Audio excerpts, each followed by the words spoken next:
Free speech on community college campuses has been in the news a lot lately, and it's an important issue for boards and CEOs to consider. I'm John Ramont. I'm Vang. I'm Carlos Maldonado. And I'm Amanda Phillips. And today we're going to take a little in-depth look at the issue of free speech on colleges. The constitutional guarantee to freedom of expression in the First Amendment is a hallmark of American society. Viewed as sacred by many, it sometimes stands in opposition to other constitutional protections of individuals and groups. In higher education, the free exchange of ideas is an important aspect of developing students into critical thinkers by challenging them with new concepts. Staying true to the mission of community colleges to be a welcoming place where all students feel comfortable can be challenging. Many students may feel threatened or offended by some ideas, and others who feel that they have a minority opinion may feel intimidated to express ideas, limiting their participation. Recent polarization in American society has brought out more intense feelings and conflict between those of differing viewpoints.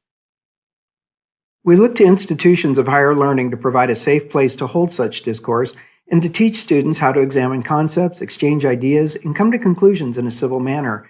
Yet campuses become literal battlegrounds over differing ideas. In such instances, violence can erupt, creating a crisis that must be managed to protect students and property.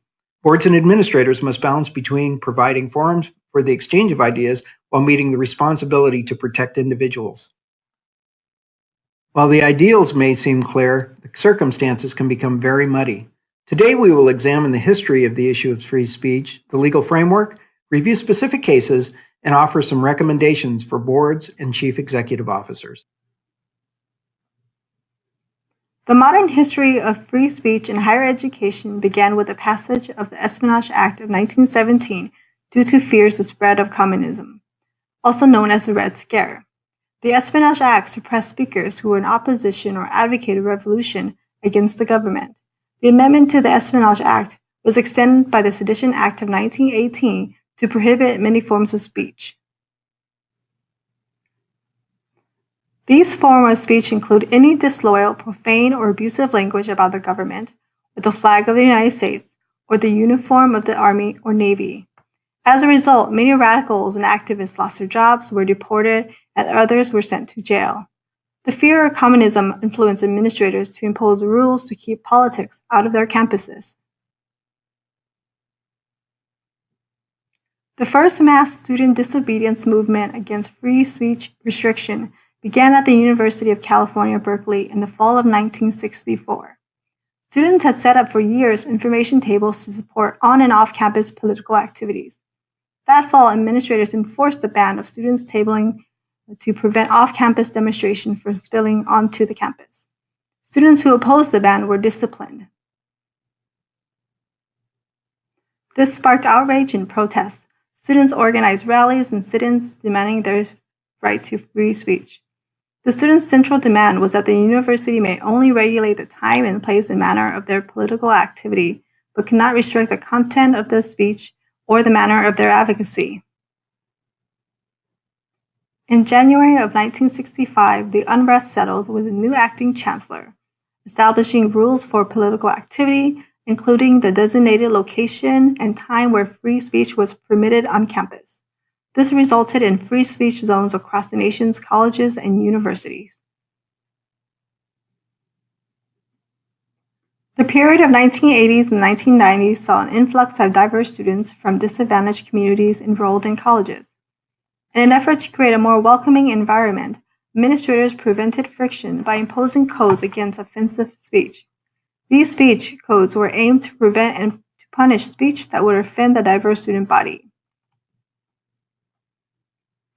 Examples of common speech codes are harassment policy, protest and demonstration policy, and IT acceptable use policy.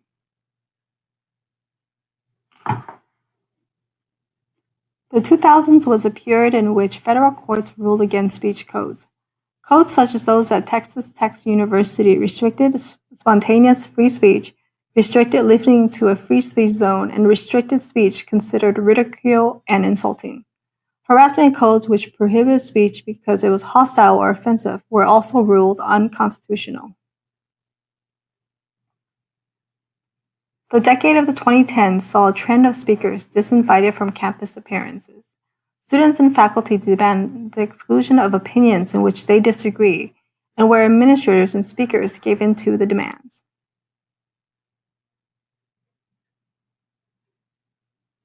History tells us administrators have restricted free speech for two reasons. The first is to restrict off-campus activity from spilling onto campuses and causing disruption. And second, creating an inclusive environment for a diverse student body. A 2018 national survey from the American Council on Education collected responses from college presidents and students to get their take on the climate of free speech today. The survey asked presidents and students to measure the importance of promoting an inclusive society and protecting free speech. The results showcase a significant difference between the two groups.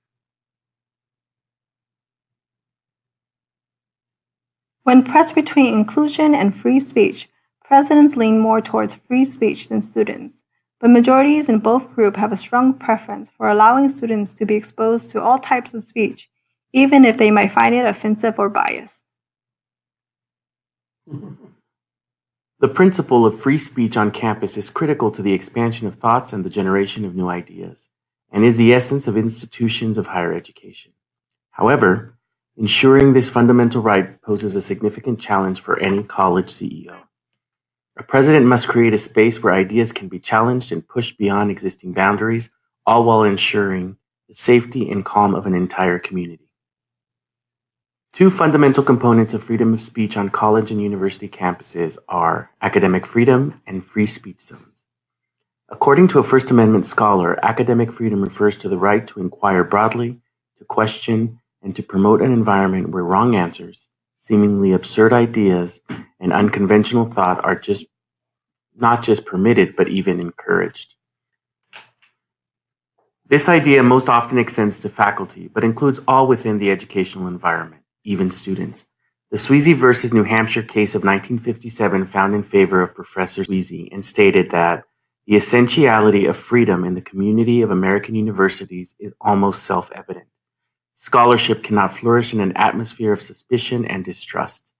Teachers and students must always remain free to inquire, to study, and to evaluate, to gain new maturity and understanding. Otherwise, our civilization will stagnate and die. This case gave a tremendous amount of latitude to the ideas that could be expressed on college campuses. Further, future rulings have limited freedom of expression by campus employees, internal institutional matters, allowing colleges to ensure orderly operations and to regulate its own affairs, and that its duty may outweigh the employee's free speech. Free speech zones are areas set aside by colleges and universities on their campuses where expression of political ideas can be shared without limitation. These zones are only to be created to manage the time, place, and manner of expression, not content. These zones are controversial and often cause the most headaches for college administrators. The expectation is clear. The college cannot impose law that restricts the right of people to assemble. And doing so would violate the individual's First Amendment rights. The challenges seen in the implementation of these zones are that the codes are vague, restrict content, are too limiting, and can prevent the ability to convince another of their ideas. Colleges have the responsibility to allow the expression of the idea in a safe way. The increase in these zones and the inappropriate use of them has allowed for the development of watchdog organizations with the expressed purpose of protecting the rights of individuals to utilize the free speech areas. Organizations like FIRE, the Foundation for Individual Rights in Education, and the ACLU, the American Civil Liberties Union, have successfully litigated cases in favor of individuals whose rights were limited by colleges and universities. These organizations believe that protecting freedom of expression is essential to preserving the intent of the Constitution.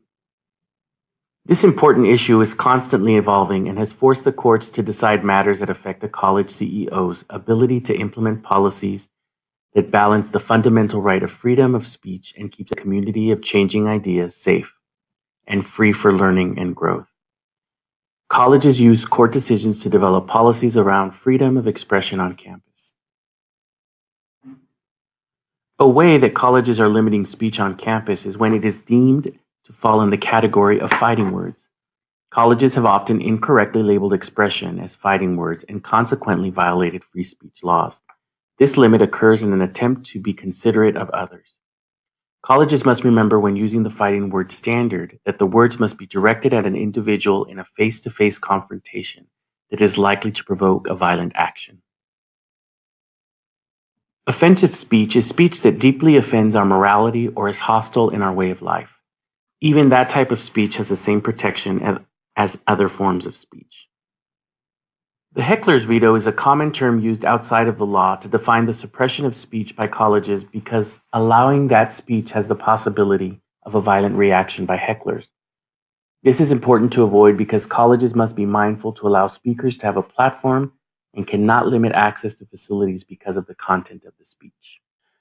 Another common way that colleges limit speech on campus is to deem that speech as incitement. The court has held that government cannot limit inflammatory speech unless that speech is directed to inciting or producing imminent lawless action and is likely to incite or produce such action.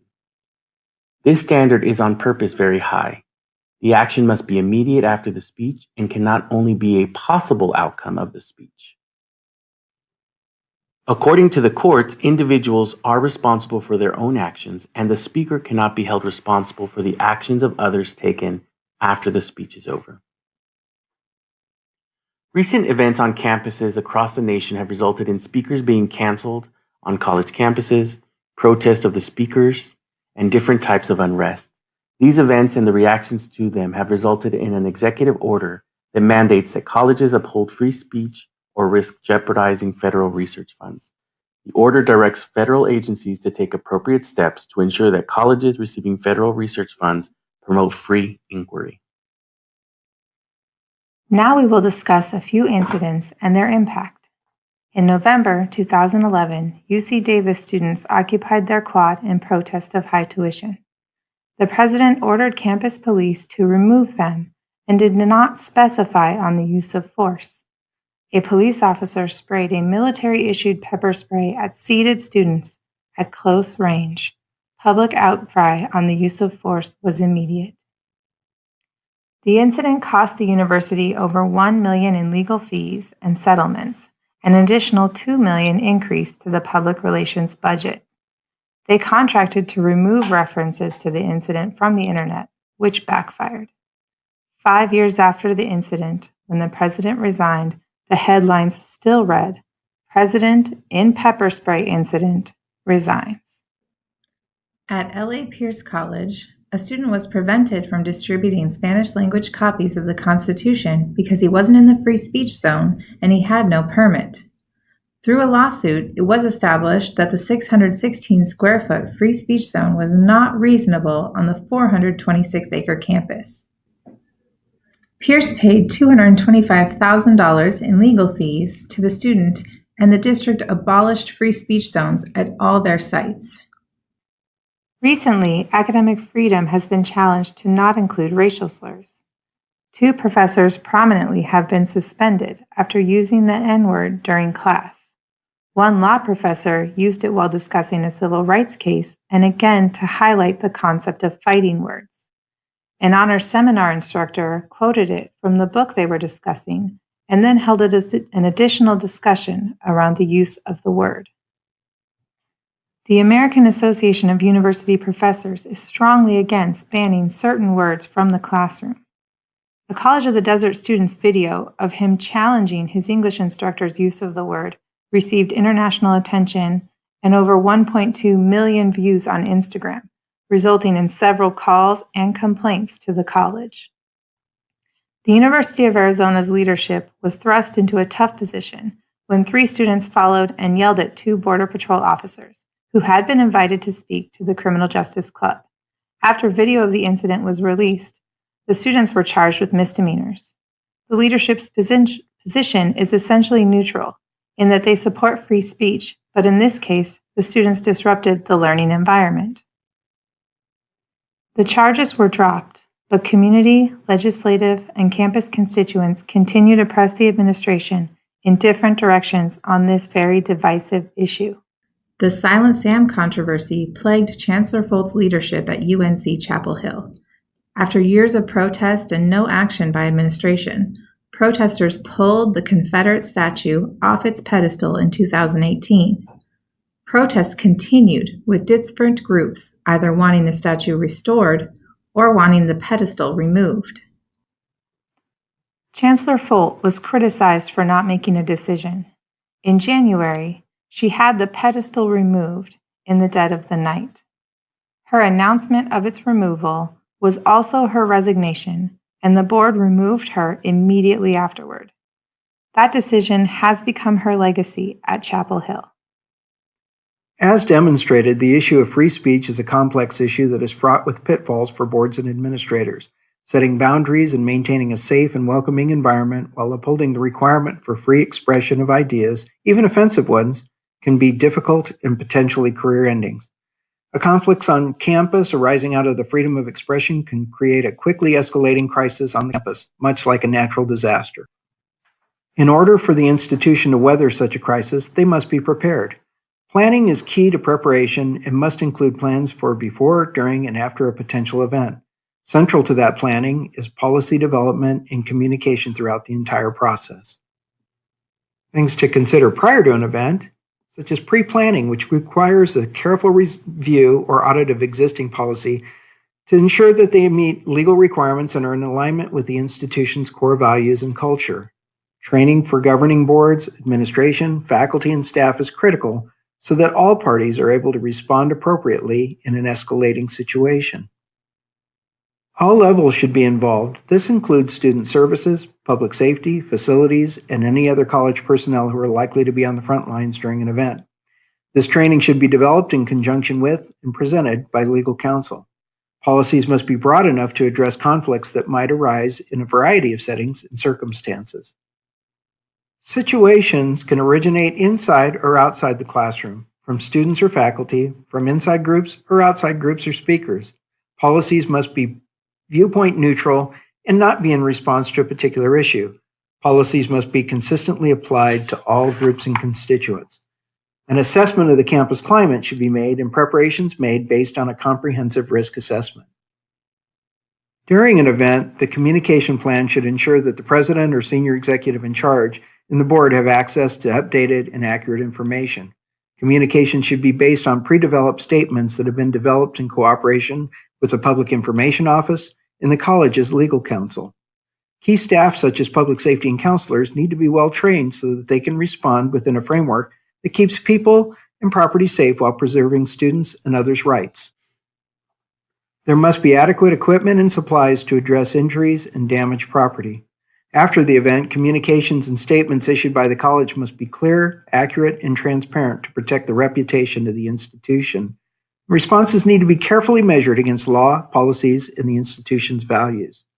If appropriate, structured town halls and discussion groups may be conducted to allow people to express their views and concerns. The governing board must recognize its role and support their president in the upholding of their policies.